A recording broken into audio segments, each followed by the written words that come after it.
Bismillahirrahmanirrahim. Assalamualaikum warahmatullahi wabarakatuh. Waalaikumsalam warahmatullahi wabarakatuh. Yang saya hormati Bapak Ibu Guru TK Pertiwi Tembelang dan juga Bapak Ibu Guru SD Negeri Tembelang, dan tak lupa tamu undangan kita Bapak Luki dari SD Negeri Pager. Pertama-tama marilah kita panjatkan puji syukur kehadirat Allah Subhanahu wa Ta'ala yang telah melimpahkan rahmat dan karunia-Nya kepada kita, sehingga pada siang hari ini kita dapat berkumpul dalam keadaan sehat walafiat. Yang kedua, salawat serta salam senantiasa kita haturkan kepada junjungan kita Nabi Agung Muhammad Sallallahu Alaihi Wasallam yang kita nantikan syafaatnya kelak di yaumul kiamah. Bapak Ibu sekalian, izinkan saya mengaturkan ucapan terima kasih karena panjenengan sudah kersa saya rusui meluangkan waktunya sekedar untuk mengikuti diseminasi aksi nyata modul 1.4, yaitu tentang pemahaman dan penerapan budaya positif di sekolah. Kegiatan ini kami laksanakan karena untuk memenuhi tugas dalam pendidikan guru penggerak angkatan ke-9. Nanti Bapak Ibu yang akan mendaftar sebagai CGP angkatan 10 maupun angkatan 11 nanti juga akan melaksanakan kegiatan yang sama seperti ini, sosialisasi ataupun diseminasi budaya positif. Lanjut Mas. Ya, sebelum saya mulai, saya mengaturkan salam bahagia kepada Bapak Ibu guru hebat yang pada kesempatan hari ini hadir. Hebat karena apa? Karena panjenengan sudah bersusah payah mendampingi anak-anak, menyertai anak-anak, sehingga anak-anak dapat berkembang, dapat mempunyai kompetensi-kompetensi diri, dan itu tidak lepas dari peran panjenengan semua sebagai guru yang senantiasa mendampingi anak. Lanjut, Bapak Ibu, pada kesempatan hari ini kita akan belajar tentang budaya positif. Dalam budaya positif itu ada konsep-konsep yang perlu kita pelajari. Yang pertama adalah tentang perubahan paradigma belajar. Yang kedua, kebutuhan dasar manusia. Yang ketiga, motivasi perilaku manusia. Yang keempat, disiplin positif. Yang kelima, posisi kontrol guru. Dan yang keenam, nanti kita akan belajar bagaimana cara membuat keyakinan kelas dan bagaimana menyelesaikan sebuah permasalahan menggunakan segitiga restitusi. Yang pertama tentang perubahan paradigma belajar. Jadi sebelum kita lebih jauh lagi membahas tentang disiplin positif maupun budaya positif, yang pertama perlu kita lakukan adalah kita perlu merubah paradigma atau pandangan kita tentang belajar. Oke. Tentunya Bapak Ibu guru sudah mengetahui mengenai filosofi guiding. Yang pernah membuka PMM pasti pernah membaca ya tentang filosofi Ki Hajar Dewantara. Dalam pemikiran Ki Hajar Dewantara mengenai pendidikan dan pengajaran, yaitu pemikiran tentang proses memanusiakan manusia sehingga manusia itu bisa merdeka. Merdeka dalam apa? Merdeka dalam segala hal, termasuk dalam belajarnya. Kemerdekaan belajar tersebut diarahkan pada hal-hal yang positif, sehingga semua aspek kehidupan, baik fisik, mental, jasmani ataupun rohani akan dihargai semaksimal mungkin. Jadi menurut Ki Hajar Dewantara, dengan pembelajaran yang merdeka, memerdekakan anak, memanusiakan anak, itu akan menjadikan mereka merasa dihargai dan akan menghantarkan mereka kepada setinggi-tingginya kebahagiaan. Lanjut. Nah, pembelajaran paradigma baru itu apa tuh? Pembelajaran paradigma baru adalah pembelajaran yang dirancang berdasarkan prinsip pembelajaran yang terdiferensiasi sesuai dengan kebutuhan siswa, sehingga profil pelajar Pancasila bisa terwujud. Pembelajaran paradigma baru dilakukan melalui kegiatan pembelajaran di dalam kelas atau yang disebut dengan intrakurikuler, dan di luar kelas atau yang meliputi kokurikuler dan ekstrakurikuler. Jadi prinsip pembelajaran yang berdiferensiasi itu adalah pembelajaran yang sesuai dengan kebutuhan siswa. Jadi misal muridnya ada 20, ya kebutuhan belajar dari ke-20 siswa itu harus kita cermati. Jadi tidak kita harus menerapkan pembelajaran yang sama kepada 20 anak. Misalnya ada anak yang bisa belajar atau mudah belajar melalui audio, ada anak yang mudah belajar melalui visual atau gambar-gambar, mereka akan lebih paham ketika ditayangkan gambar. Ada juga anak yang lebih mudah menangkap pelajaran melalui keduanya, yaitu audio visual. Nah, melalui identifikasi cara belajar anak-anak yang beragam ini, diharapkan Bapak Ibu Guru dapat menerapkan pembelajaran yang berdiferensiasi. Jadi tidak melulu dengan ceramah, tidak melulu dengan pemberian tugas, tidak melulu dengan menayangkan video, bisa diselang-seling. Bahkan ketika kita mengajak murid kita keluar kelas, kita ajak jalan-jalan, kita ajak ke lingkungan sekitar sekolahan, itu sudah termasuk pembelajaran berdiferensiasi. Jadi bukan dibayangkan pembelajaran yang berdiferensiasi itu harus yang berbeda-beda setiap anaknya, bukan yang seperti itu, tapi dengan penerapan model pembelajaran yang beraneka ragam itu sudah merupakan pembelajaran yang berdiferensiasi. Oke, lanjut. Nah, sebelum kita lanjutkan lagi Bapak Ibu, tadi kita sudah mengetahui tentang pembelajaran paradigma baru. Di dalam pembelajaran paradigma baru tadi kita mengetahui bahwa anak itu harus merdeka. Kita harus mengutamakan merdeka belajar.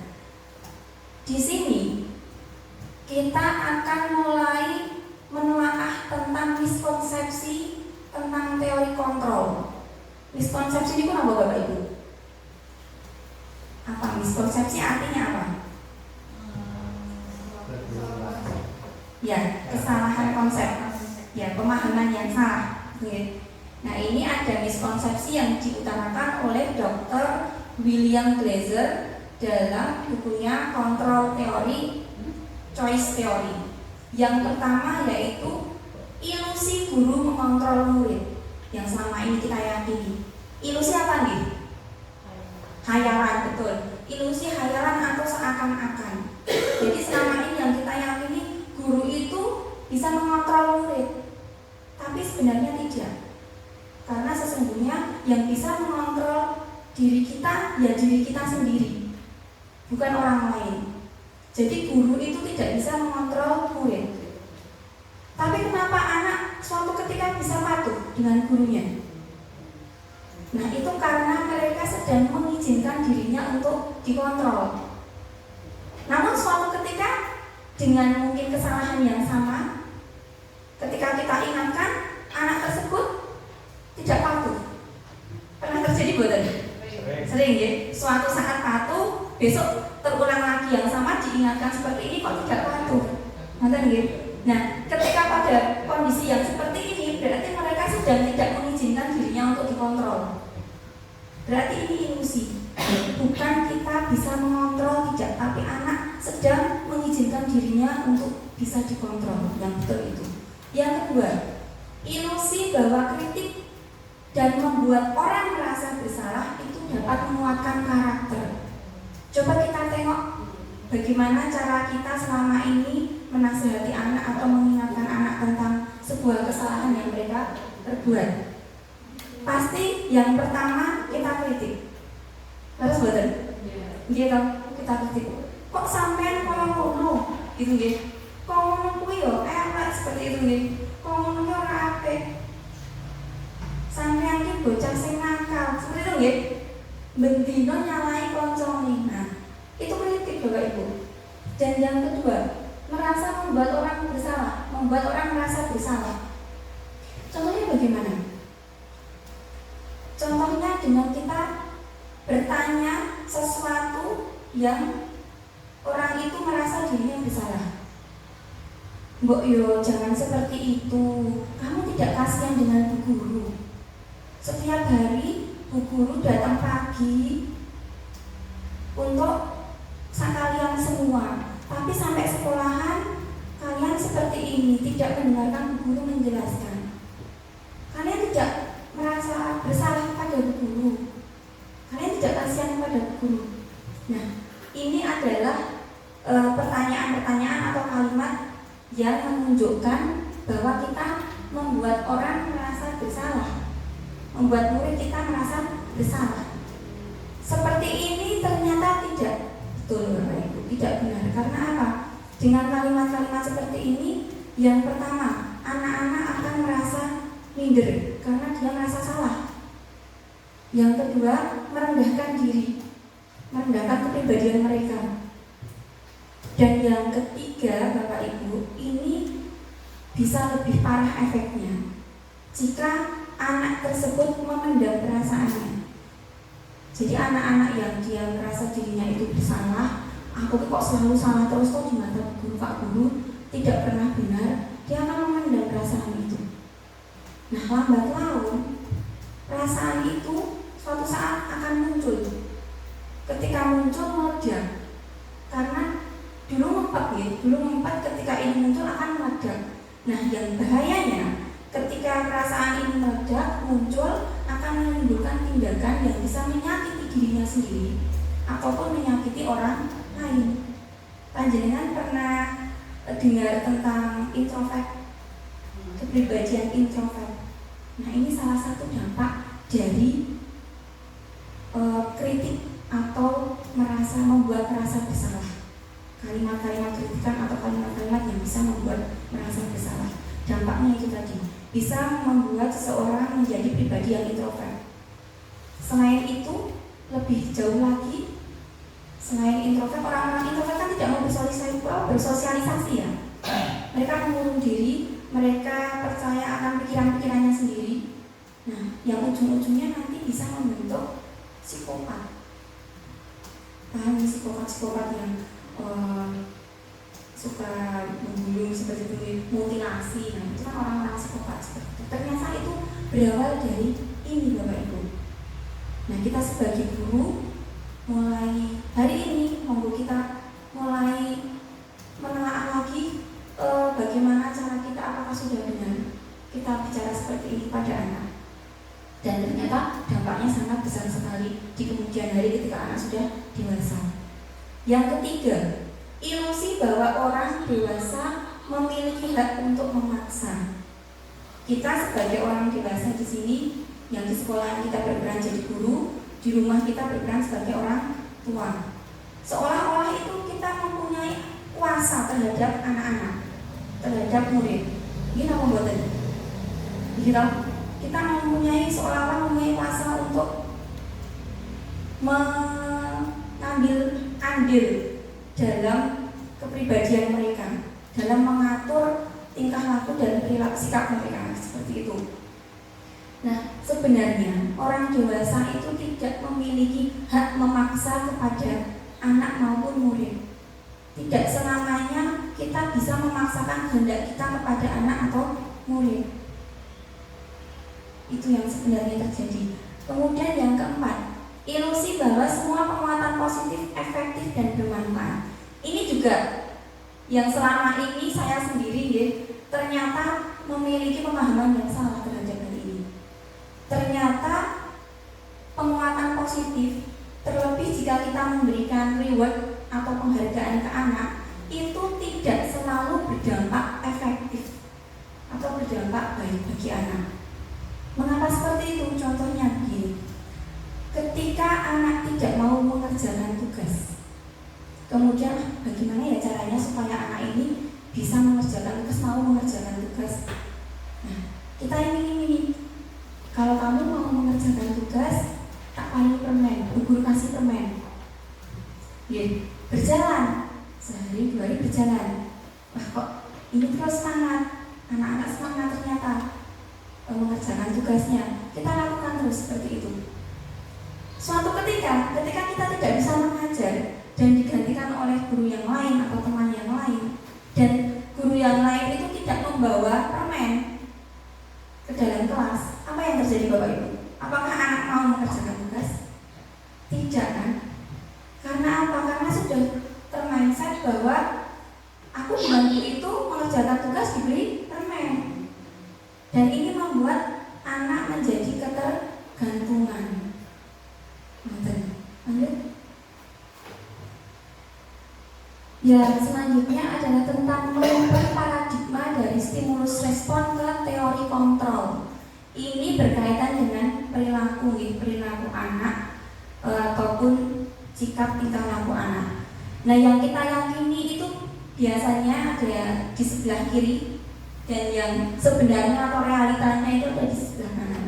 Yang pertama adalah realitas kebutuhan kita sama. Kita meyakini bahwa kebutuhan anak satu kelas itu sama.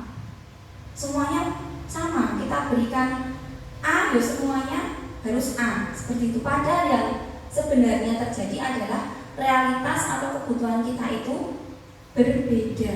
Jadi kebutuhan anak satu kelas itu berbeda antara satu dengan yang lainnya.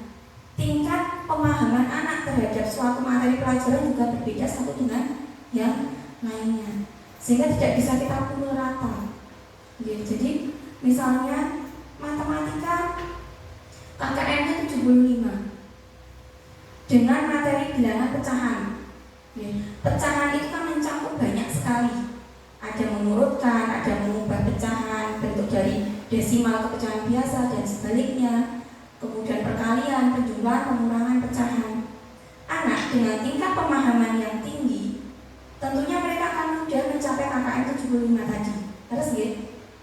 Dan ketika kita memberikan soal, kita sama ratakan semuanya. Apakah KKM ini akan bisa terpenuhi satu kelas? Apakah satu kelas ini bisa mencapai KKM tersebut, KKM 75? Bisa tidak Bapak Ibu? Dengan kita memberikan soal yang sama, kira-kira? Tidak, gitu? Tidak. Jadi bagaimana? Kita harus membedakan anak-anak dengan tingkat pemahaman yang kurang dengan anak-anak tingkat pemahaman yang tinggi. Kita bedakan soalnya, tetap sama. Misal soal penjumlahan pecahan, tetap kita berikan sama, tetapi kita bedakan mungkin di angkanya. Anak yang pemahamannya sudah tinggi, kita bisa bikin angkanya besar. Anak yang dengan pemahaman agak rendah, kita bisa berikan angka yang lebih kecil agar mereka mudah untuk mengerjakan. Dengan demikian, kriteria 75 tadi bisa terpenuhi, tapi dengan kemampuan anak masing-masing. Nah, itulah pembelajaran berdiferensiasi. Kemudian yang kedua, semua orang melihat hal yang sama. Yang sesungguhnya terjadi adalah setiap orang memiliki gambaran berbeda-beda. Tidak harus sama, semuanya berbeda. Yang ketiga, kita mencoba mengubah orang agar berpandangan sama dengan kita. Apakah bisa? Tidak. Jadi yang harus kita lakukan adalah kita berusaha memahami pandangan orang lain tentang dunia. Kita mencoba menghormati pendapat orang lain. Seharusnya seperti itu. Bukan kita memaksakan pandangan kita. Yang keempat, perilaku buruk dilihat sebagai suatu kesalahan. Nah, ini yang sering kita lakukan ketika anak melakukan kesalahan atau perbuatan buruk, itu kita cap sebagai suatu hal yang salah. Namun sebenarnya adalah semua perilaku itu memiliki tujuan. Anak mau berbuat buruk ataupun berbuat baik, itu mereka mempunyai tujuan-tujuannya sendiri. Nanti akan kita hubungkan ke kebutuhan dasar manusia. Mengapa tuh anak berbuat baik ataupun buruk, nanti akan kita lihat di kebutuhan dasar manusia. Yang selanjutnya, orang lain bisa mengontrol saya. Yang sesungguhnya adalah hanya saya atau hanya Anda yang bisa mengontrol diri kita masing-masing. Jadi kita tidak bisa dikontrol oleh orang lain. Jadi ketika kita manut, ketika kita patuh terhadap suatu peraturan, yaitu karena kita terikat. Seperti kita ya, sebagai ASN atau PNS, kita patuh dengan aturan-aturan yang berlaku. Karena apa? Karena kita terikat dengan jabatan kita. Kalau kita melakukan ini maka konsekuensinya seperti ini kan, seperti itu nih. Itulah yang sebenarnya terjadi. Yang selanjutnya, saya bisa mengontrol orang lain, padahal tidak. Yang bisa mengontrol adalah diri kita sendiri. Jadi kita tidak bisa mengontrol orang lain. Pemaksaan ada pada saat bujukan gagal. Ketika kita melakukan bujukan ke anak, ketika anak tidak mau mengerjakan, akhirnya yang terjadi apa? Kita paksa. Kita paksa dengan apa? Ancaman. Harus betul? Ya. Kok nggak mau mengerjakan? Ayo, nggak mau mengerjakan tidak dikasih nilai sama bu guru. Kalau tidak mau mengerjakan tidak boleh pulang dulu. Seperti itu nggih? Rata-rata begitu kan? Nah, itu adalah sebuah pemaksaan karena gagalnya bujukan. Nah, yang seharusnya kita lakukan adalah kolaborasi dan konsensus untuk menciptakan pilihan-pilihan baru.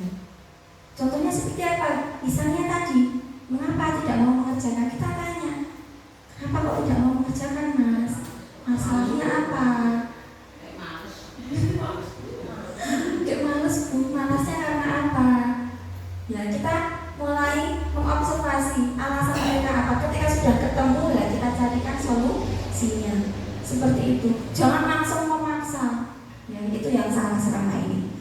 Terakhir, dalam stimulus respon itu model berpikirnya menang kalah. Kalau sama anak ya, guru dan anak yang menang siapa? Akhirnya yang menang siapa Bapak Ibu?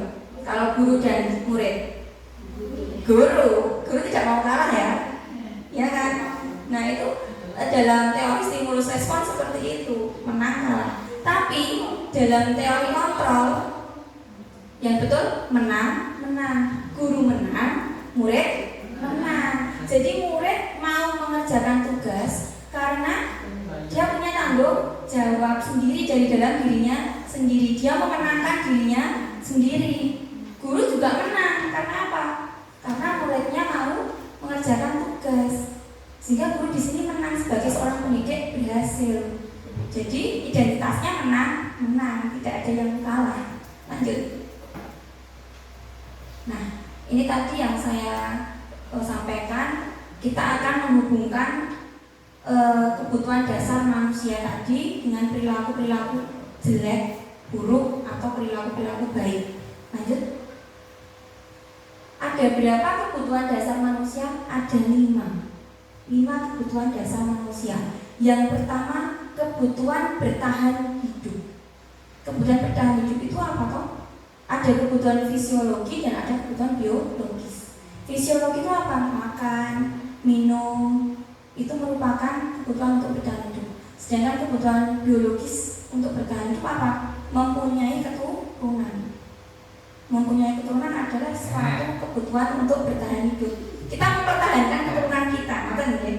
Nah, ini akan saya contohkan ke dalam sebuah kasus.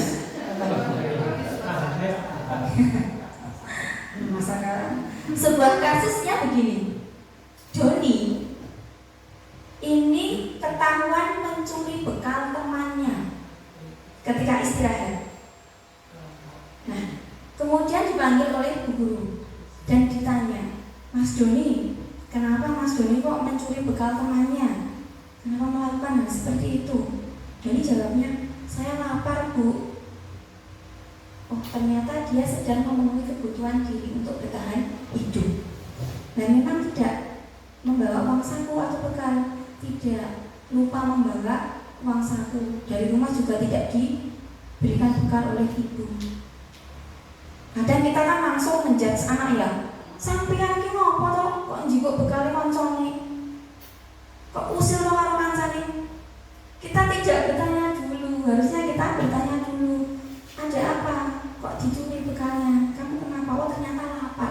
Nek sudah seperti ini kita sudah marah-marah ke anak, kita sudah menyalahkan Pak Gregel. Ya lah ternyata lapar rasamu. Pripun rasane? Kita yang merasa bersalah loh kalau seperti itu. Yang kedua, kebutuhan untuk mendapatkan kasih sayang dan rasa diterima, atau kebutuhan untuk diterima. yaitu kebutuhan manusia untuk memperoleh kasih sayang ataupun rasa pengakuan akan dirinya. Contohnya masih sama tentang Doni tadi yang mencuri bekal temannya. Ketika ditanya, ternyata alasannya, saya senang ketika saya ngambil bekal teman itu, teman-teman terus laporan ke bu guru, terus bu guru jadi perhatian sama saya. Nanti orang tua saya dipanggil ke sekolahan, jadi memperhatikan saya karena saya di rumah tidak pernah diperhatikan orang tua. Ternyata dia melakukan itu untuk memenuhi kebutuhannya memperoleh kasih sayang ataupun rasa diterima. Ternyata kekurangan kasih sayang, dia mencari caper gitu ya. Kalau yang selama ini kita ketahui adalah caper, cari perhatian. Bocah kok caper terus, ternyata memang dia kekurangan perhatian baik di rumah maupun dengan teman-temannya. Yang ketiga, kebutuhan penguasaan atau kebutuhan pengakuan atas kemampuan. Jadi di sini anak-anak ataupun manusia itu mereka melakukan perilaku untuk memenuhi sebuah kebutuhan atas pengakuan yang dia miliki, pengakuan untuk dihormati, seperti itu nih. Masih dalam kasus yang sama tentang Doni tadi. Ketika ditanya, dia menjawab, biar teman-teman itu takut bu sama saya. Kalau saya ngambil bekal teman, jadinya mereka pada takut sama saya tuh bu. Kalau saya nakal, kalau saya usil sama teman, mereka jadi nggak berani sama saya. Nah, ternyata di sini dia sedang melakukan perilaku untuk memenuhi kebutuhan pengakuan atas kemampuannya menguasai penguasaan. Yang selanjutnya, kebutuhan akan kebebasan atau kebutuhan akan pilihan. Masih sama Doni tadi lagi. Ditanya, apa mas kok ngambil bekal temannya? Saya tiap hari dikasih bekal yang sama ibu, digoreng ke telur terus, nggak ganti-ganti. Saya ya bosen kok bu. Akhirnya saya pengen merasakan bekalnya teman-teman yang berbeda-beda. Ada mie, ada nugget, ada chicken. Jadi saya pengen merasakan bekal dari teman, tapi saya nggak berani bilang. Akhirnya saya ambil. Nah, ini adalah perilaku untuk memenuhi kebutuhan akan kebebasan. Dia itu bosan, perlu kebebasan untuk memilih. Tapi tiap hari sama ibunya dibekali telur terus. Dia mau protes tidak berani. Akhirnya mengambil bekal temannya. Nah, ini kemungkinan yang sering juga terjadi di dalam kelas kita Bapak Ibu, di mana anak-anak itu kelihatan males-malesan ketika pelajaran, ngelantruk, tidak mau mengerjakan. Mungkin mereka sedang mencari kebutuhan untuk kebebasan memilih. Kita introspeksi, apakah pembelajaran yang kita berikan itu sudah membuat anak merasa senang, sudah membuat anak merasa aktif atau belum? Jika belum, maka kita tadi melaksanakan pembelajaran yang berdiferensiasi. Ya, jadi ternyata anak-anak itu bosan dengan metode pembelajaran yang kita lakukan selama ini. Hanya seperti ini saja. Coba ketika kita membuat inovasi metode pembelajaran, kita ajak keluar kelas, kita ajak observasi lingkungan. Ternyata anak-anak excited, tertarik, dan mereka aktif, tidak malas-malasan lagi. Oh, berarti memang mereka butuh kebebasan untuk memilih. Seperti itu. Terus yang terakhir adalah kebutuhan akan kesenangan atau kebutuhan merasa senang. Nah, ini yang unik gitu. Contohnya kita masukkan ke dalam kasusnya Doni tadi. Ketika ditanya, "Kamu tahu kok ambil bekal temannya?" Iseng aja. Banyak ya anak yang seperti itu ya. Iseng saja bu.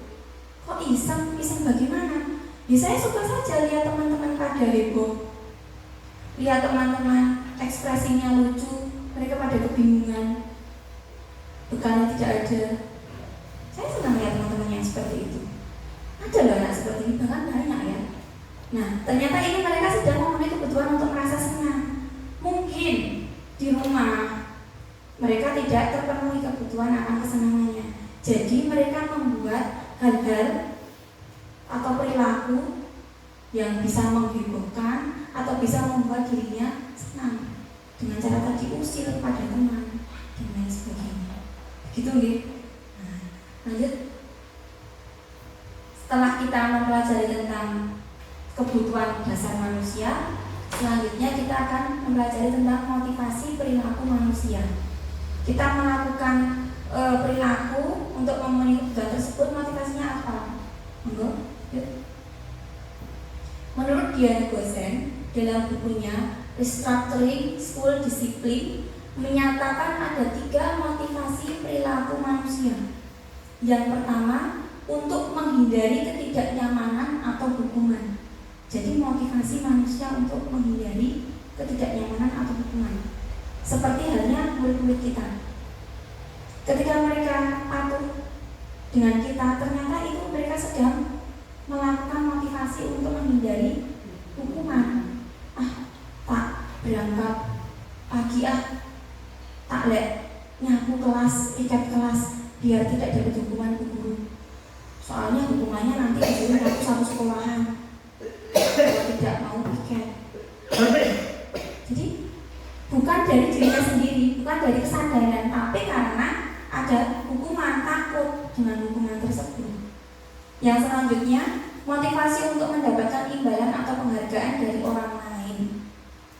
Seperti tadi yang saya sampaikan, ketika anak melakukan sesuatu, tapi dia melakukan hal tersebut karena dia ingin mendapatkan imbalan atau penghargaan. Bu, saya mau mengerjakan tugas, saya mau maju ke depan, tapi hadiahnya apa, Bu? Ya kan? Seperti itu kan? Karena mindsetnya sudah penghargaan, terus ikut terus hadiah terus. Yang selanjutnya, motivasi untuk menjadi orang yang mereka inginkan dan menghargai diri sendiri dengan nilai-nilai yang mereka percaya. Nah, motivasi yang ketiga, inilah motivasi yang kita harapkan muncul pada diri murid. Karena motivasi ini berasal dari kesadaran diri, dari dalam diri, bukan dari luar. Adanya hukuman ataupun adanya penghargaan, bukan dari itu, tapi dalam dirinya sendiri. Karena ada suatu keyakinan. Contohnya begini, panjenengan memakai helm Bapak Ibu. Coba, kenapa? Supaya tidak tenggelam. Oke, atau ada lagi? Mengapa kita harus pakai helm Bapak Ibu? Supaya aman kalau jatuh. Dari 2 jawaban ini sudah kita temukan perbedaan nih. Yang pertama, supaya tidak ditilang. Berarti ini muncul dari dalam diri kita mau buatan? Tidak, tapi dari luar, dari orang lain kok. Berarti kita pakai helm itu karena kita takut ditilang, bukan kesadaran diri untuk keselamatan diri kita. Ya kan? Nah ini berarti mengacu kepada yang tadi, hukuman tadi. Yang pertama tadi, ya, untuk menghindari hukuman. Jawaban yang kedua, supaya tidak sakit ketika jatuh ataupun untuk keselamatan. Nah, inilah yang saya maksud kesadaran dari dalam diri kita. Ketika kita pakai helm, itu kesadaran kita apa toh? Ya ben selamat, nggak tiba. Kan kita nggak tahu, gitu. Dan kita selamat, minimal kita pakai helm, kepala kita terlindungi, aman. Gitu. Nah, inilah yang disebut ini sebagai motivasi intrinsik atau dari dalam diri kita. Lanjut. Nah, selanjutnya, motivasi tadi akan dikelompokkan menjadi 2. Motivasi eksternal dan motivasi internal. Motivasi eksternal itu apa saja loh ya? Yang tadi untuk menghindari ketidaknyamanan atau hukuman dan untuk mendapatkan imbalan atau penghargaan. Itu adalah motivasi eksternal karena berasal dari luar diri kita, dari orang lain. Yang kedua adalah motivasi internal. Apa yang motivasi internal? Ya motivasi yang berasal dari diri kita. Ya, kita menghargai diri sendiri dengan nilai-nilai yang kita percaya. Itu yang berasal dari dalam diri kita. Dan ini yang akan berusaha kita munculkan dalam diri murid-murid kita nantinya untuk terwujudnya disiplin positif, yang nanti disiplin positif ini akan menjadi budaya positif di sekolahan. Lanjutnya lagi kita akan membahas tentang disiplin positif. Mas. Coba Bapak Ibu, ketika mendengar kata disiplin yang terlintas di benak atau di pikiran panjenengan pertama kali apa? Tanpa melihat ini, seolah-olah tidak melihat ini. Disiplin itu kaitannya biasanya dengan apa? Aturan, peraturan, tata tertib, gitu. Dan biasanya aturan atau tata tertib ini diikuti apa Bapak Ibu? Adanya apa? Sanksi, gitu. Hukuman, gitu. Nah sebenarnya dua hal ini tuh berbeda. Antara disiplin dengan hukuman itu dua hal yang berbeda. Tidak bisa dijadikan satu. Jadi disiplin positif itu tidak harus dengan diberikan hukuman.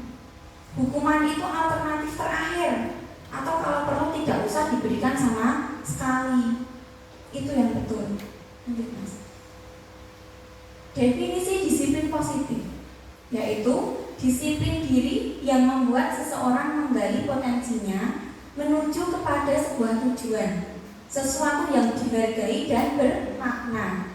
Disiplin diri juga mempelajari bagaimana cara kita mengontrol diri dan bagaimana menguasai diri untuk memilih tindakan yang mengacu pada nilai-nilai yang kita hargai.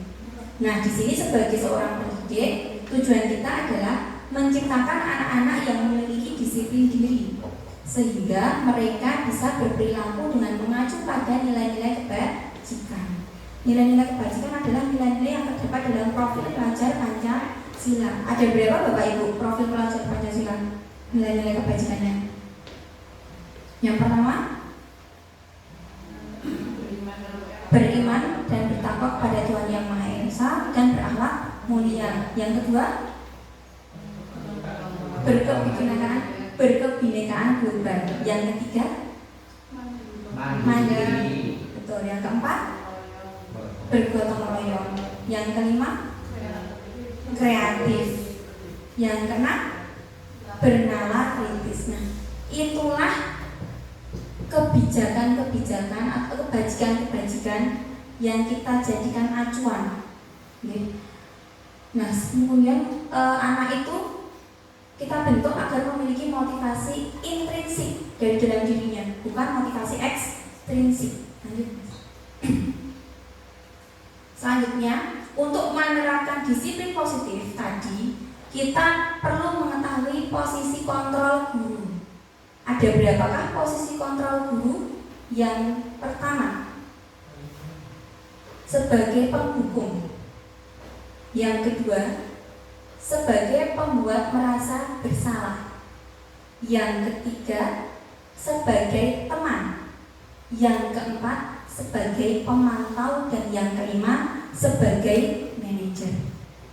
Untuk mengupas tentang posisi kontrol ini, saya akan mengajak Bapak Ibu guru untuk menyaksikan video yang berdurasi sekitar 12 menit supaya lebih jelas peran-peran atau posisi kontrol kita sebagai guru. Nah, dari kelima posisi kontrol ini nanti kita akan mengetahui, oh ternyata di setiap posisi ini punya dampak-dampak tersendiri bagi murid-murid kita.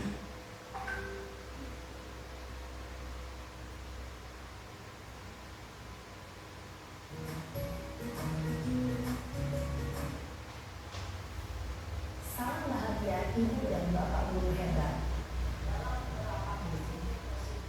Restitusi program yang adalah posisi kontrol. Lima posisi kontrol dalam restitusi adalah proses perjalanan seorang pendidik agar dapat menerima. Pada video kali ini kita akan membahas tentang 5 posisi kontrol kontrol yang dikembangkan oleh Diane Dawson dan contoh penerapannya.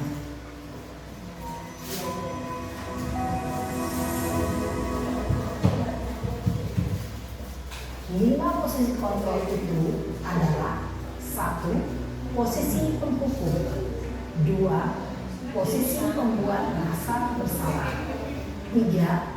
Posisi teman, 4. Posisi pemantau atau monitor, dan 5. Posisi manajer. Untuk lebih memahami kelima posisi tersebut, mari kita saksikan kasus Naren yang terlambat hadir 20 menit di sekolah dan melihat bagaimana kelima posisi kontrol dalam menghadapi masalah tersebut.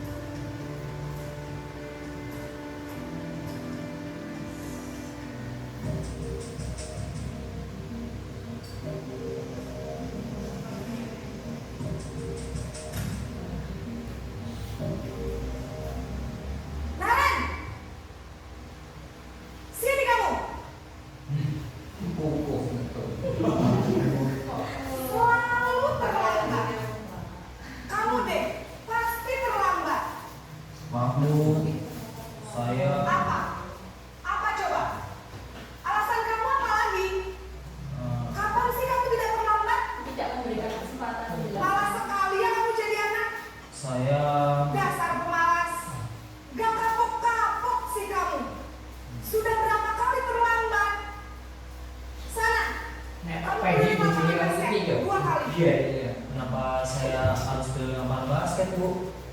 Kenapa? Kamu melawan Ibu? Berani-beraninya jawab. Sudah terlambat, masih berani jawab pula. Sekarang, keliling lapangan basket 5 kali sekalian. Biar kapok. Cepat. Pergi sana ke lapangan basket. Posisi penghukum biasanya berbicara dengan nada tinggi, menghardik, menunjuk-nunjuk, menyakiti, dan menyindir. Hukuman bisa berupa fisik maupun psikis. Ibu dan bapak guru hebat. Dampak yang terjadi pada murid ketika guru berada pada posisi penghukum adalah murid cenderung akan memberontak, bahkan menyimpan dendam.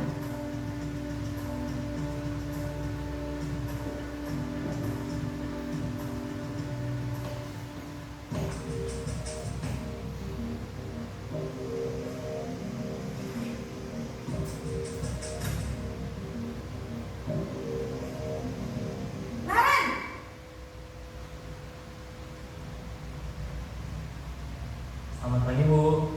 Naren. Bu, Kamu kenapa terlambat lagi, nak? Ya, bukan Naren. Kamu senang ya bikin ibu susah ya? Kalau kamu terlambat lagi, nanti ibu yang ditegur bapak kepala sekolah, nak. Disangka ibu tidak bisa membina kamu. Duh, gimana ini? Maaf, Bu. Duh, Gusti Naren. Kamu suka ya kalau ibu ditegur bapak kepala sekolah? Terus, sekarang ibu harus tulis apa ini di absen? Ini kamu sudah sering terlambat loh. Ibu harus apa coba? Maaf, Bu. Maaf sekali. Ya sudah, lain kali jangan bikin ibu susah lagi ya, nak ya. Ibu tidak akan kuat lagi kalau kamu begini terus. Bisa jantungan kalau ibu tegur bapak kepala sekolah. Sana cepat ke kelas. Maaf ya, Bu. Maaf sekali. Posisi pembuat rasa bersalah berbicara dengan nada tenang, cenderung lembut. Namun kata-kata yang diutarakan membuat murid merasa menjadi orang yang gagal, memandang buruk dirinya sendiri, merasa tidak berharga, dan tidak sanggup membahagiakan orang lain. Ketika guru mengambil posisi pembuat rasa bersalah, murid akan menganggap dirinya yang bersalah dan ia akan menyimpan emosi negatif tersebut di dalam dirinya.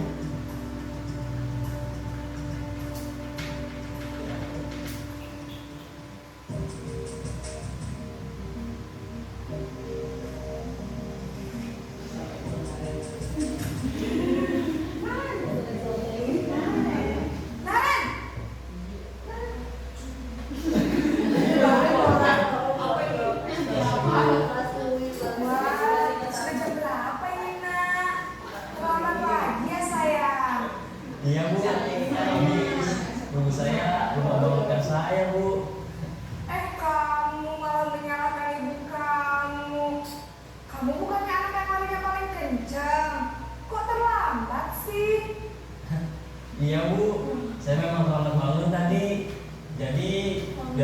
lari kencang, tetap gak kekejar Bu.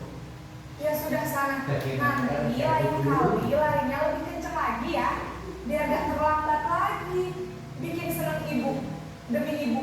Bisa kan? Bisa Bu. Ya sudah sana masuk kelas. Ibu beresin urusan absen kamu. Kamu ini ada-ada saja. Dalam posisi teman, guru berbicara dengan nada suara ramah, akrab, cenderung bersenda gurau untuk menjaga suasana tetap santai. Murid akan merasa senang, aman, dan akrab dengan guru. Identitas yang tercipta adalah identitas sukses atau berhasil.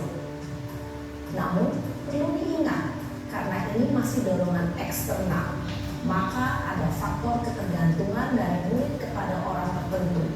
Di sini guru absennya, sehingga di lain waktu murid bisa berperilaku baik, namun hanya kepada orang-orang tertentu saja.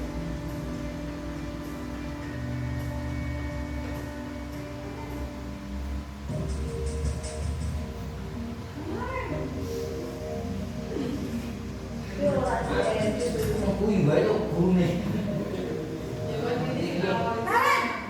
Bu, Naren, apa peraturan sekolah kita tentang jam berapa kita harus masuk sekolah, nak?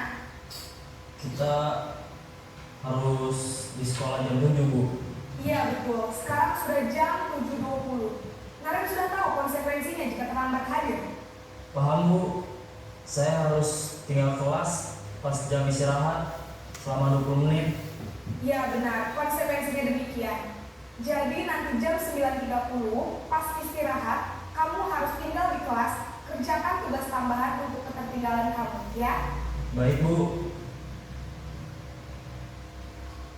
Posisi pemantau mengandalkan penghitungan atau data untuk mengontrol murid.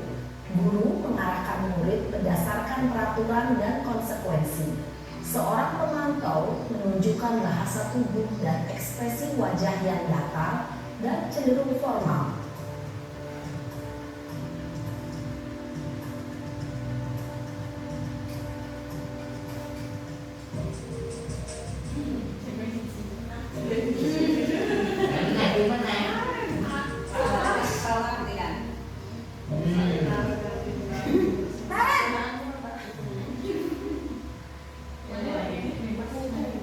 Selamat pagi Bu.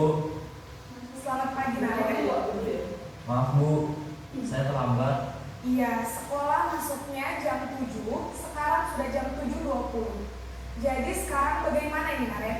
Maaf Bu, saya lupa setel alarm saya semalam. Baiklah, menurut kamu, keyakinan sekolah yang mana yang perlu kamu tingkatkan? Menghargai diri sendiri dan orang lain mungkin ya Bu. Setuju. Jadi, apakah Naren meyakini prinsip saling menghormati tersebut? Iya Bu, saya meyakininya. Apakah Naren bersedia memperbaiki masalah keterlambatan ini? Bersedia Bu. Bagaimana kamu akan perbaiki masalah keterlambatan ini? Saya akan coba untuk tidak lupa menyetel alarm saya Bu. Baik, kalau Naren lupa menyetel alarm di rumah, ada orang yang kira-kira bisa bantu mengingatkan tidak? Ada Bu, kakak saya, Kak Emma. Ada lagi selain Kak Emma? Selain Kak Emma, ada ibu saya. Baik, jadi yang mengingatkan Naren adalah Kak Emma dan Ibu ya. Kira-kira akan mulai sekolah kapan nih, Naren? Setelah pulang sekolah, akan segera saya lakukan. Baik, jadi Naren akan setel alarm untuk bangun besok pagi dan akan diingatkan oleh kakak dan ibunda Naren ya. Ada lagi yang mungkin perlu dilakukan, Naren, agar tidak terlambat bangun lagi. Tidak ada Bu. Baik, Naren, terima kasih untuk kerjasama kamu. Sekarang kamu perlu kembali ke kelas untuk belajar. Baik Bu, terima kasih. Posisi manajer adalah posisi kontrol yang disarankan untuk membimbing murid memiliki sikap disiplin yang positif, yaitu murid yang mandiri, bertanggung jawab, dan dapat memecahkan masalah. Tujuan dari posisi ini adalah agar murid dapat berefleksi atas tindakannya. Guru akan dengan tulus memberikan pertanyaan-pertanyaan bermakna, sehingga membuat murid dapat belajar dari kesalahannya dan mencari sebuah solusi untuk menyelesaikannya. Ibu dan Bapak guru hebat, setelah mengamati adegan kelima posisi kontrol tadi, kira-kira posisi mana yang paling ideal? Posisi mana yang dapat menunjang motivasi intrinsik murid? Ya, tentu posisi manajer. Posisi ini memang posisi ideal yang ingin dituju setiap pendidik. Pada posisi inilah, guru dapat menerapkan disiplin positif yang berpihak pada murid, yang memerdekakan murid. Perjalanan seorang pendidik tentunya tidak mudah untuk sampai pada posisi seorang manajer. Namun, tujuan kita pasti, yaitu menciptakan murid-murid yang mandiri, merdeka, dan bertanggung jawab. Semoga penggambaran 5 posisi kontrol yang telah diperlihatkan ini dapat menjadi ajang refleksi bagi kita semua agar dapat terus mengasah dan menerapkan disiplin positif yang memerdekakan murid. Mari terus berlatih dan bersemangat. Selamat menerapkan. Salam dan bahagia Ibu dan Bapak guru hebat.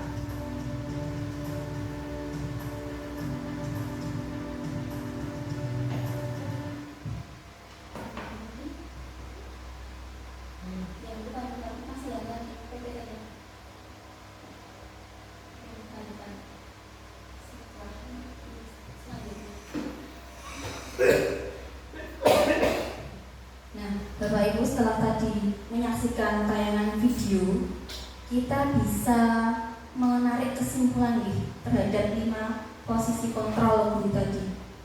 Dan menurut panjenengan dari kelima tadi yang ideal yang mana Bapak Ibu? Yang manajer kan?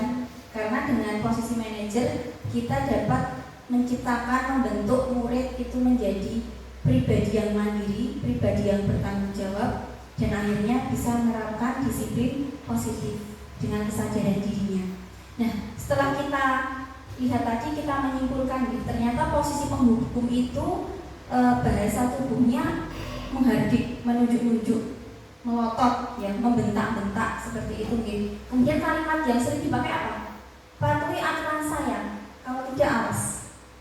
Kamu selalu saja salah, selalu pasti yang terakhir selesai. Nah, coba kalimat-kalimat seperti ini, setelah ini nanti kita identifikasi bersama-sama, kita telah lagi, dan jangan dipakai lagi ya Bapak Ibu. Jangan pakai kata-kata itu lagi. Dampaknya bagi murid apa Bapak Ibu? Dampaknya adalah ketika kita melaksanakan posisi sebagai penghukum, kemungkinan murid itu marah dan mendendam atau bersifat agresif. Kalau sudah dendam, nah itu yang bahaya. Ya, nanti anak-anak bisa melakukan hal-hal yang di luar kendali kita. Selanjutnya, membuat rasa bersalah. Bahasa tubuhnya bagaimana? Memelas, mendekat ke anak, memelas, ya. Kemudian membuat anak itu menyalahkan dirinya sendiri. Biasanya kalimat yang dipakai apa?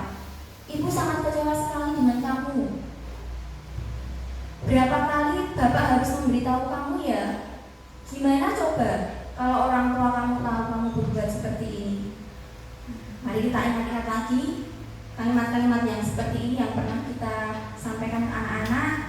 Mulai hari ini jangan digunakan lagi. Dampaknya apa bagi murid? Murid akan merasa emosi, akan tertanam rapat di dalam diri murid. Dia menahan perasaannya. Murid tertekan dan nanti bisa tiba-tiba perasaan itu meletus, amarahnya meletus. Dan yang paling bahaya yang tadi saya sampaikan, bisa menyakiti dirinya sendiri bahkan orang lain. Kemudian teman itu bahasa tubuhnya dekat, akrab, kata-katanya ke anak itu halus, kata-kata seperti dengan teman. Kalimat yang sering digunakan, ayo bantulah demi Bapak ya. Ayo, ingat tidak bantuan Bapak selama ini? Ya sudah, kali ini tidak apa-apa, nanti Ibu bantu bereskan. Kemudian dampaknya bagi murid apa? Murid akan merasa senang tentu, karena dianggap seperti teman oleh gurunya, akrab dengan gurunya. Tapi dampak negatifnya, murid menjadi tergantung pada guru tersebut. Guru itu saja, ketika nanti dia bertemu dengan guru lain, maka dia tidak akan melakukan hal yang sama, hanya pada guru tertentu itu saja. Lanjutnya, pemantau itu tadi resmi, bahasa yang dipakai resmi, dia hanya bersifat sebagai kontrol terhadap suatu aturan. Jadi kalimat yang sering digunakan, peraturannya apa? Kamu sudah tahu kan peraturannya seperti apa? Apa yang telah kamu lakukan? Sanksi atau konsekuensinya apa? Dampak ke murid apa Bapak Ibu? Murid tentu bisa memahami konsekuensi yang harus dijalankan karena telah melanggar aturan sekolah. Misalnya tadi, dia harus tinggal selama 20 menit di dalam kelas, tidak boleh istirahat. Karena memang itu konsekuensinya jika datang terlambat. Dia tahu, tapi kadang dia melaksanakan itu karena terpaksa, tidak ikhlas gitu. Lanjutnya, manajer. Nah, manajer ini adalah identitas kontrol yang diharapkan kita sebagai seorang pendidik bisa melaksanakannya kepada murid. Identitas kontrol ini adalah identitas yang bisa kita laksanakan dengan berkata atau kalimat-kalimat apa yang kita yakini. Kembali ke keyakinan kelas. Apa kamu meyakininya? Jika kamu meyakininya, apakah kamu bersedia memperbaikinya? Apa rencana kamu untuk memperbaiki hal ini? Nanti berikutnya kita akan belajar tentang cara menyusun keyakinan kelas. Tujuan keyakinan kelas itu untuk apa? Kok penting tidak toh? Penting sekali karena tujuannya untuk kita hubungkan dengan kegiatan kita sebagai manajer terhadap siswa ini. Kemudian dampaknya ke anak apa? Posisi manajer ini fokus pada murid, sehingga murid sudah mengetahui adanya suatu masalah dan terjadinya sesuatu. Dan guru akan mengembalikan tanggung jawab itu kepada murid untuk dicari jalan keluarnya. Jadi guru hanya bersifat memfasilitasi saja atau membimbing anak untuk menemukan solusi, bukan mendikte anak. Lanjut. Nah, ini yang terakhir tentang keyakinan kelas dan restitusi. Ini dari kelas 1 sampai kelas 6 yang sudah membuat keyakinan kelas berapa saja ya? Kelas 1, kelas 2, kelas 4 dan kelas 5. Kelas 3 belum OTW ya Mbak ya? Apakah sudah ditempel semuanya? Sudah, yang sudah membuat sudah ditempel nih. Nah, kita akan belajar cara membuat keyakinan kelas yang betul. Next. Nah, sebelumnya kita harus tahu mengapa kok keyakinan kelas Bapak Ibu? Kok bukan peraturan kelas saja yang dibuat? Kenapa? Alasannya apa? Kok jenengan yang sudah membuat? Alasan jenengan membuat keyakinan kelas apa? Kok nggak membuat peraturan saja? Berdasarkan kesepakatan bersama anak-anak. Oke, berarti keyakinan kelas itu dibuat karena berdasarkan kesepakatan anak-anak, gitu nggih? Kalau peraturan kelas memang seperti apa Bapak Ibu? Guru yang membuat. Kalau peraturan yang menetapkan sekolah atau guru. Kalau keyakinan disepakati bersama. Jadi sudah tahu perbedaannya ya. Sehingga keyakinan itu tidak bersifat memaksa atau mendikte. Karena apa ya? Karena kan sudah disepakati bersama, tidak ada paksaan ketika membuat itu. Kan ngoten. Tapi kalau peraturan kita ngetek, buat peraturan, tempelkan peraturannya ini. Itu nggih.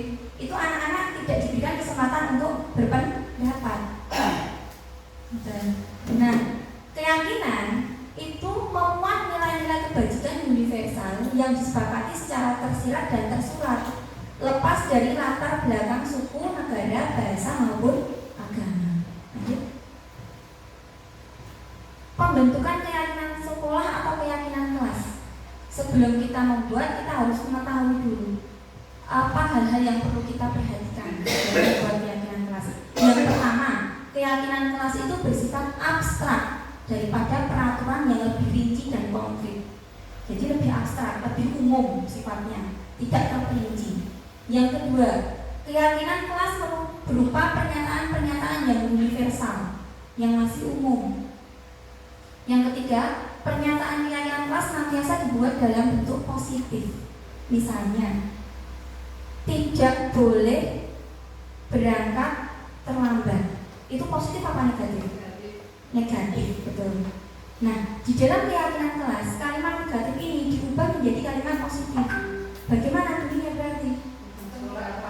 Datanglah sekolah tepat waktu. Itulah ciri-ciri dari keyakinan kelas, selalu bentuknya positif.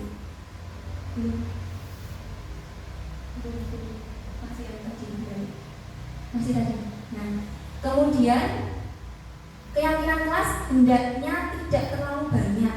Jangan terlalu banyak Bapak Ibu. Nanti anak-anak sulit untuk menghafal, mengingatnya. Sedikit saja tapi terlaksana, gitu ya.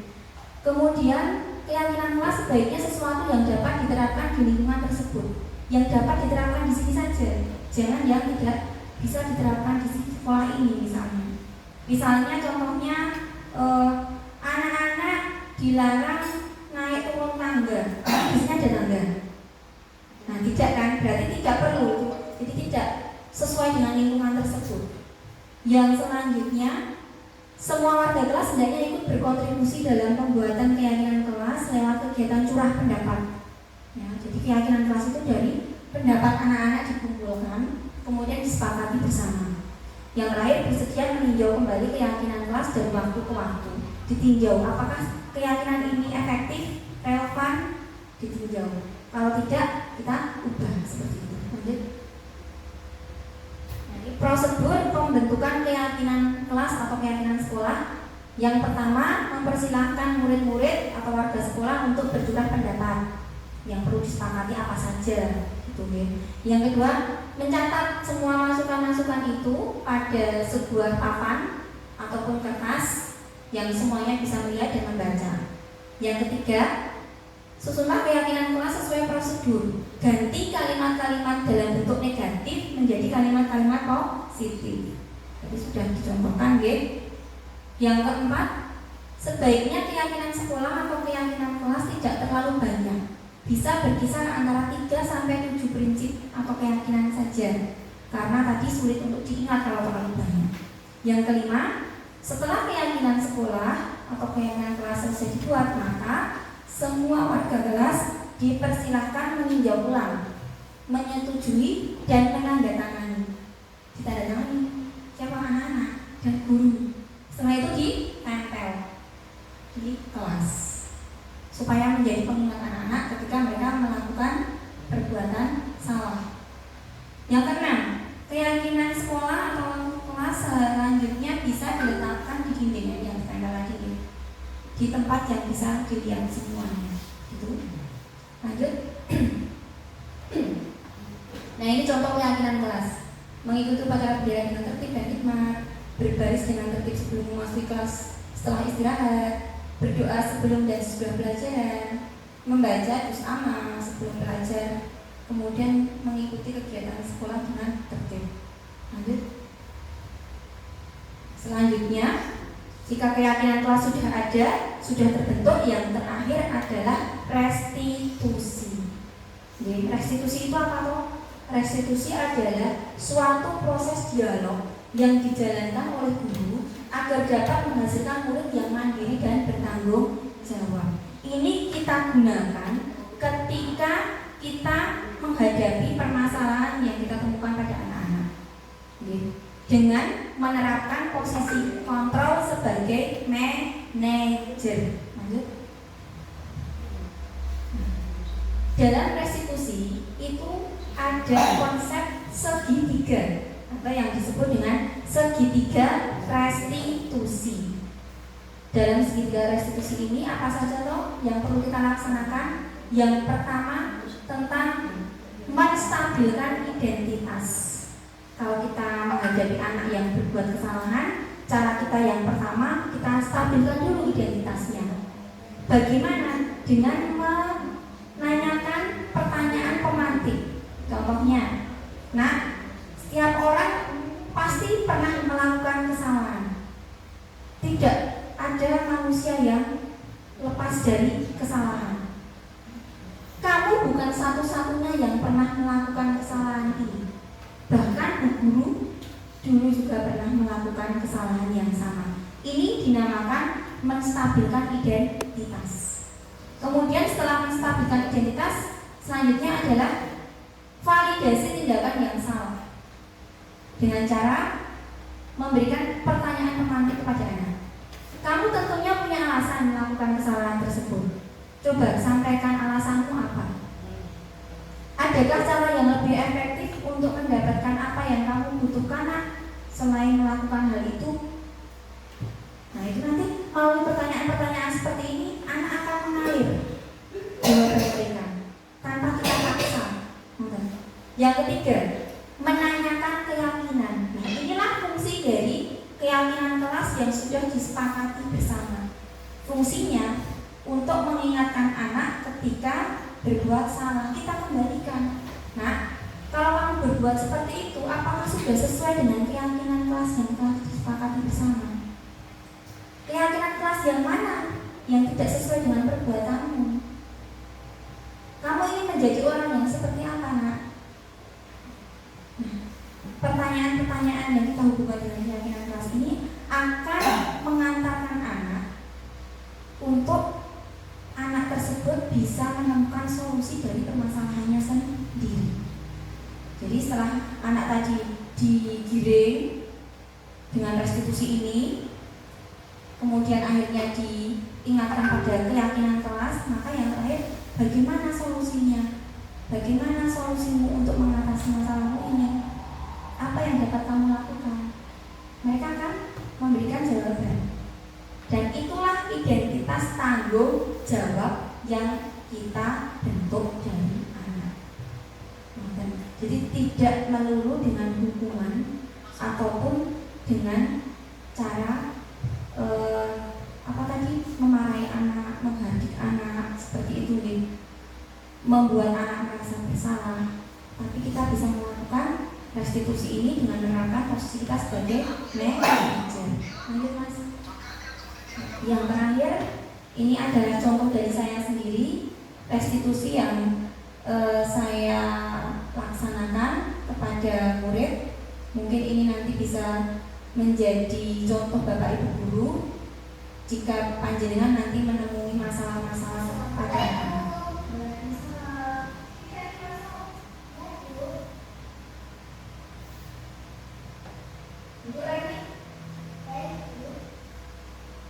Dan ini kalau tidak, kenapa disuruh mungkin berkaitan dengan tugasmu?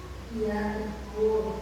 Ibu dengar kemarin Reni tidak mengerjakan tugas yang diberikan oleh Pak Suminto, ya?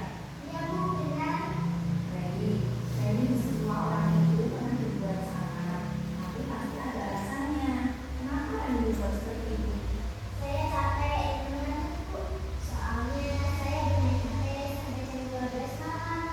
Akhirnya saat pelajaran jadi ngantuk. Oh, jadi itu alasannya. Nah, kemudian Reni, apakah sekarang ibu sudah sesuai dengan nilai kelas? Oh, belum. Bagaimana? Soal kita menjawab, Bu. Ya, itu harus tahu. Jadi bagaimana Reni menyelesaikan soal ini?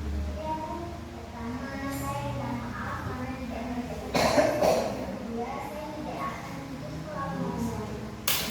Ya, saya akan mengerjakan dari kelompok dan akan saya baik, terima kasih dan sudah berani untuk mengatakan keadaan di sini. Semoga ini bisa menjawabkan apa yang mau disampaikan. Terima kasih dan bismillah berpulang. Sama-sama. Ya, Reni. Itu tadi contoh restitusi yang saya lakukan kepada anak. Saya juga baru belajar, ya Bapak Ibu. Dan monggo kita bersama-sama belajar untuk menerapkan restitusi ini ketika kita menghadapi permasalahan yang timbul pada anak. Mulai kita tinggalkan posisi kita sebagai penghukum, posisi kita sebagai pembuat rasa bersalah, yang bisa kita laksanakan diantaranya posisi sebagai pemantau, karena kadang juga pemantau itu perlu untuk mengingatkan anak pada peraturan-peraturan yang berlaku di sekolah. Kemudian posisi sebagai teman kadang juga diperlukan, keakraban dengan anak itu perlu dibina. Kemudian yang utama adalah posisi sebagai manajer yang kita mulai lakukan bersama-sama. Maka Bapak Ibu, Demikian pemaparan tentang budaya positif di sekolah, kemudian cara menyusun keyakinan kelas, kemudian bagaimana cara menangani suatu permasalahan pada anak dengan menggunakan restitusi. Semoga apa yang saya sampaikan dapat bermanfaat untuk Bapak Ibu semuanya, dan apabila dalam penyampaian banyak kesalahan, saya mohon maaf yang setulus-tulusnya. Wabillahi taufiq wal hidayah. Wassalamualaikum warahmatullahi wabarakatuh. Waalaikumsalam warahmatullahi wabarakatuh. Terima kasih atas bantuan dan kerjasama dari Bapak Ibu semuanya. Jadi, atur suwun.